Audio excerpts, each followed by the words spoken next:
is the backstop for a driving range.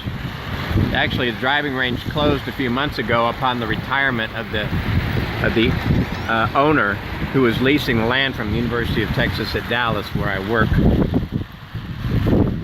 But this is what happened to the posts at the driving range when the wind caught this net.